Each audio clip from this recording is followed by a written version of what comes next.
24 heures. Il m'a suffi de 24 heures pour devenir une autre femme. C'est au théâtre que nous retrouvons Clémentine Sélarié. Elle interprète 24 heures de la vie d'une femme, un texte de Stefan Zweig adapté par Éric Emmanuel Schmitt. À partir de cet instant, nous sortîmes de ce tumulte mortel, complètement transformés. À 57 ans, l'actrice est toujours aussi volubile. Elle n'avait au départ qu'un quart d'heure à nous consacrer, mais nous sommes restés avec elle une bonne heure. Nous avons parlé de sa carrière, de ses débuts sur les planches, de son rôle remarquable et remarqué dans 37 le matin, de son pouvoir comique, de ses débuts en radio, et on lui a même demandé des nouvelles de la famille. Généreuse et spontanée, Clémentine Sélarié nous a dit tout ou presque tout de sa vie, à commencer par sa première fois sur scène. Quand j'avais 14 ans au lycée, j'ai joué un homme. Mon premier rôle, c'était un rôle d'homme. Tout premier rôle. C'était le prince dans Léocadia d'Anouilh, parce que j'étais dans un lycée que de filles, lycée La Fontaine, dans le 16e, s'il vous plaît. Et là, j'ai eu un flash avec l'autre monde. C'est-à-dire que j'ai vu sur scène qu'il y avait un autre monde possible. Mais moi, c'est pour ça que je fais ce métier, enfin, que je suis dans cette passion, quoi. C'est que moi, j'ai beaucoup de mal à vivre dans le monde réel, vraiment.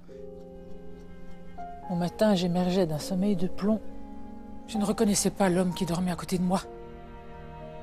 C'était un inconnu, un parfait étranger. Quelques années plus tard, elle retrouve la scène avec la ferme intention d'y rester. Mais où a-t-elle fait ses premiers pas en tant qu'actrice professionnelle? C'était au Tintamarre, c'était en 1912. En 1912. Je voulais faire le pitre, je faisais une femme qui attend le bus, pour faire un truc qui se fait aborder par, qui s'habille en clocharde pour pas se faire emmerder par les meufs, enfin, une espèce de truc. J'ai un souvenir génial d'avoir fait rigoler les gens.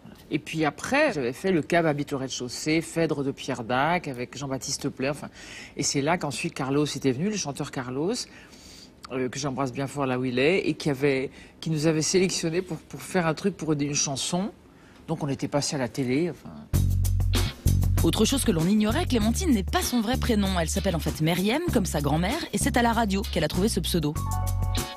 On faisait certains Lem Jazz sur France Inter. Et beaucoup de gens m'en parlent de ça, d'ailleurs, cette émission. Patrice Meyer, qui était patron de Radio 7, il m'a dit, écoute, oui, mais Meriem, ton prénom, on va pas la retenir, ce serait mieux peut-être un nom de fruit. Tiens, Clémentine, il me dit, tiens. Puis moi, je m'en foutais, parce que de toute façon, je me rappelais, je sais pas comment, enfin, Myrtille. C'est donc en Clémentine qu'elle continue son chemin, et notamment au cinéma. Une quarantaine de films à son actif, essentiellement des comédies, alors quel est son plus beau souvenir de tournage? Le premier nom qui me vient, c'est Benex, quand même. Benex, il incarne la passion, si vous voulez. Des trucs qu'il m'a demandé de faire, qui étaient très sexuels, en même temps sensuels, puis très dérangeants, donc intéressants. Mais pour ce genre de trucs, il faudrait être plus préparé. Vous voyez, parce que quand vous avez 27 ans, quand on vous traite de nymphomane tout le temps, quand vous allez danser dans les boîtes, vous n'avez qu'à pas aller danser dans les boîtes, vous me direz. Mais enfin, moi, je vais danser dans les boîtes. Mais moi, quand je vois des films de Benex, ça me rappelle c'est des gens qui sont des vrais aventuriers, des têtes brûlées de l'imaginaire, quoi, qui font des... Moi, c'est ça que j'aime. Et je trouve que le cinéma français manque de ça, aujourd'hui, je trouve.